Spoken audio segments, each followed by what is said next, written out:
नमस्कार दोस्तों। योगी आदित्यनाथ जो करते हैं वो डंके की चोट पे करते हैं। चाहे माफियाओं का खात्मा करना हो, माफियाओं के खिलाफ पोस्टर्स लगाने हो सरेआम, या माफियाओं को मौत के घाट उतारना हो, योगी आदित्यनाथ जो करते हैं वो डंके की चोट पे करते हैं। लेकिन आज योगी आदित्यनाथ ने ऐसा क्या किया है जिससे लेकर चारों तरफ उनकी चर्चा हो रही है, और आज शायद एक ऐसी पार्टी होगी जो आज ये बयान सुनकर बौखला जाएगी। दोस्तों, आज की इस वीडियो में हम बात करने वाले हैं 1980 में भड़के मुरादाबाद दंगों के बारे में। बात करेंगे ऐसे 4 सवालों के बारे में जो सभी के मन में उठते हैं, और आज बात करेंगे 1980 में भड़के मुरादाबाद दंगों की उस रिपोर्ट के बारे में जो 43 साल से किसी दफ्तर में पड़ी धूल खा रही है, लेकिन आज तक उसे सार्वजनिक नहीं किया गया। 40 साल में 15 मुख्यमंत्री बदले उत्तर प्रदेश में, लेकिन किसी में इतना जिगरा नहीं कि उस रिपोर्ट को सार्वजनिक करे। लेकिन योगी आदित्यनाथ ने यह करके दिखाया है।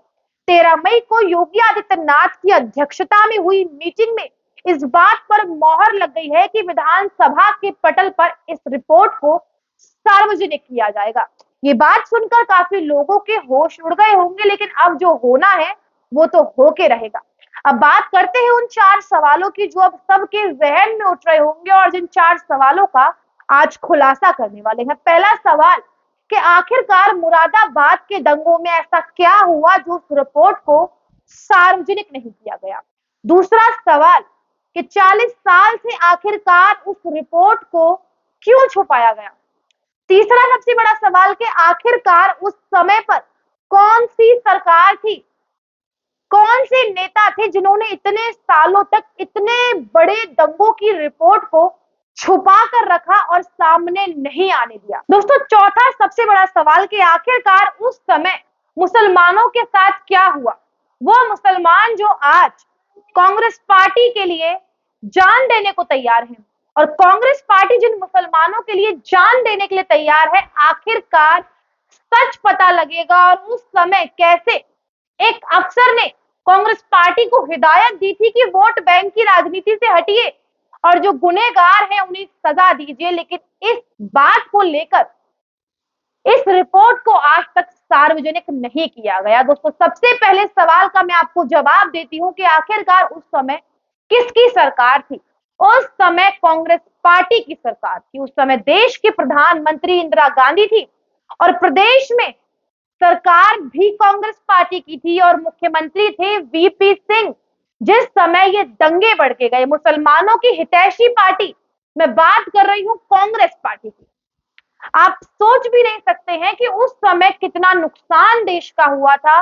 और जो आंकड़े मैं आज आपको बताऊंगी वो आंकड़े केवल सरकार के अनुसार है, लेकिन यदि रफ डाटे की हम बात करें, जो डाटा हमें इन दंगों के ऊपर छपी किताबों में मिलता है, मुस्लिम संगठनों के द्वारा मिलता है, वो डाटा इतना बड़ा है, वो संख्या इतनी बड़ी है कि आपकी आंखें चुंधिया जाएंगी। लेकिन आप ये सोचने पर मजबूर हो जाएंगे कि इतना नुकसान हुआ, लेकिन आज तक इस रिपोर्ट को सार्वजनिक नहीं किया गया। दोस्तों, बात करें नुकसान की तो आपको बता दें 13 अगस्त 1980 को भड़के ये दंगे, जिसमें 83 लोगों की मौत हो गई। ये आंकड़ा ऐसा है जो हमें सरकार के हवाले से मिलता है, लेकिन इसमें 112 लोग घायल होने की भी रिपोर्ट हमारे सामने आई, और ये केवल एक सरकारी आंकड़ा है जो मैं आपको बार बार बता रही हूँ। वो आंकड़ा अलग है जो हमें इस पूरे दंगों में भड़की किताबों में मिलता है। वो बहुत एक बड़ा आंकड़ा है जिसकी संख्या हजारों में पहुंची हुई है। दूसरे सवाल का आपको जवाब देती हूँ कि आखिरकार ये दंगे क्यों भड़के। दोस्तों, ये मामला है 13 अगस्त 1980 का। ईद के दिन की बात है। ईद के दिन ईदगाह मस्जिद में 50,000 से ज्यादा लोगों की भीड़ इकट्ठा थी। इतनी भीड़ थी कि लोग मस्जिद के बाहर तक खड़े थे। नमाज पढ़ने का वक्त था, लेकिन वहीं अचानक वहां पर सुअर आ गया। उस सुअर को देखकर सभी लोग भड़क गए, और जब वह बाहर जाकर पुलिसकर्मी से पूछते हैं कि आखिरकार ये सुअर अंदर कैसे आया, क्योंकि इस्लाम में सुअर को एक अपवित्र जानवर माना गया है। पुलिस वाले ने कहा कि ये सामने बस्ती से भटकते हुए अंदर आ गया होगा, और एक जानवर से सुरक्षा देना हमारा काम नहीं है। ये सुनकर भीड़ हिंसक हो गई। पुलिस पर पत्थरबाजी करनी शुरू कर दी, और पुलिस कर्मियों के साथ मारपीट शुरू करनी कर दी। इस पूरी पथराव में एसएसपी रैंक के कर्मचारी बुरी तरीके से घायल हो गए और ये सुनकर आपको अचंभा होगा, आप आश्चर्यचकित हो जाएंगे कि एडीएम, एडिशनल डिस्ट्रिक्ट मजिस्ट्रेट को भीड़ खींचकर अपने साथ ले गई और बाद में उस अधिकारी का शव बरामद हुआ। कितनी हिंसा उस समय भड़की होगी, आप इमेजिन करिए।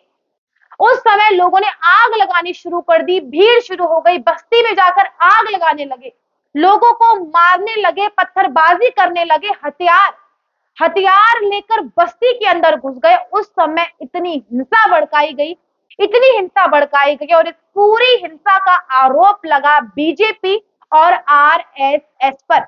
वो बीजेपी जो उस समय नई नई पार्टी थी, वो बीजेपी जिस समय उसका कोई बेस नहीं था, उस पर इल्जाम लगेगा और ये हमारे देश में शुरू से होता है।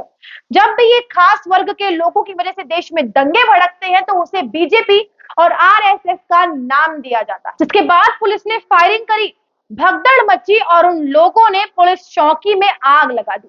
इतना नरसंहार हुआ, मैं आपको बता नहीं सकती हूँ। इतनी ज्यादा लोगों की स्थिति दयनीय हो गई थी। और अब मैं आप आंकड़ों की बात करते हैं, जो मैंने आपसे पहले कहा, आंकड़ों की बात। इस पूरे मामले में जो किताबों में हमें डाटा मिलता है उसके हिसाब से पुलिस और लोगों में झड़प हुई, चौकी में आग लगा दी, दलित बस्ती में घुसकर आग लगा दी हथियारों समेत।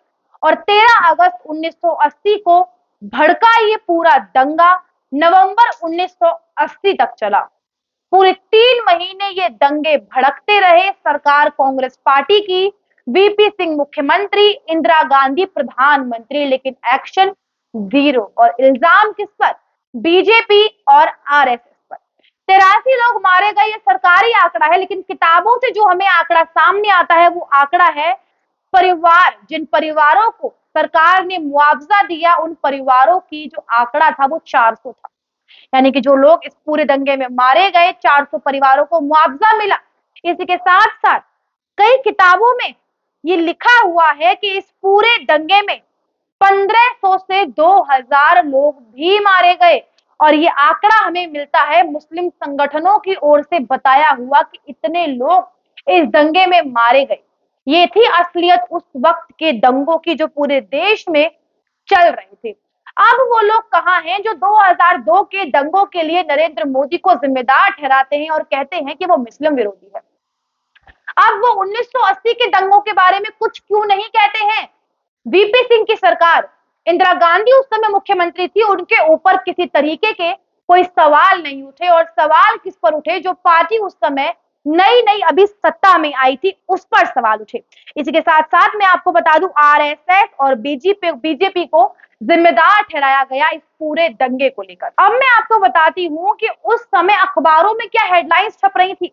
अखबारों में हेडलाइंस छप रही थी कि ये दंगे बीजेपी और आरएसएस की तरफ से करवाए गए हैं ताकि अरब देश जो है मुसलमानों से नफरत करें, भारत से उनके रिश्ते तोड़वा लिए जाएं, भारत से अरब देशों के रिश्ते खराब कर दिए जाएं। इसीलिए बीजेपी और आरएसएस ने अपने दंगे भड़काए। और इस बात की पुष्टि हमें मिलती है पॉल ब्राउज, जो एक लेखक हैं, जिन्होंने अपनी किताब में इस बात का वर्णन भी किया है। लेकिन चलिए अब मैं आपको बताती हूँ कि आखिरकार उस रिपोर्ट में ऐसा क्या था, और वो रिपोर्ट जो इतने सालों से आज तक सार्वजनिक नहीं की गई।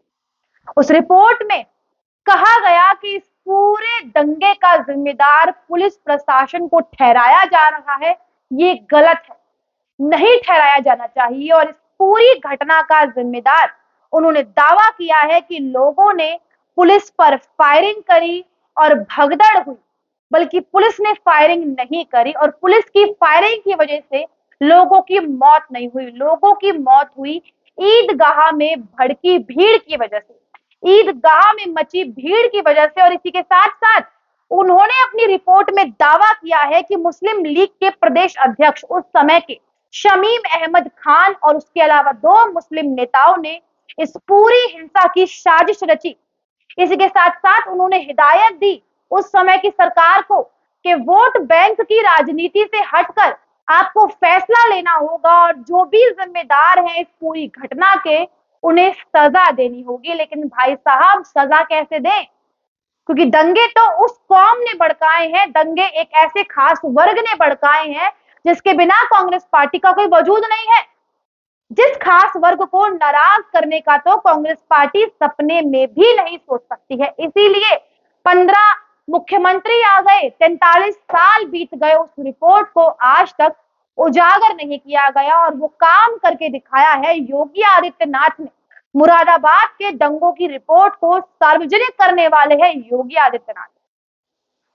अब योगी आदित्यनाथ के इस एक्शन पर आप अपनी क्या राय रखते हैं, हमें कमेंट करके अवश्य बताइएगा। रिपोर्ट पसंद आई हो तो लाइक करें, कमेंट करें, शेयर करें। चैनल पर यदि आप पहली बार आए हैं तो हमारे चैनल को सब्सक्राइब जरूर करें। नमस्कार।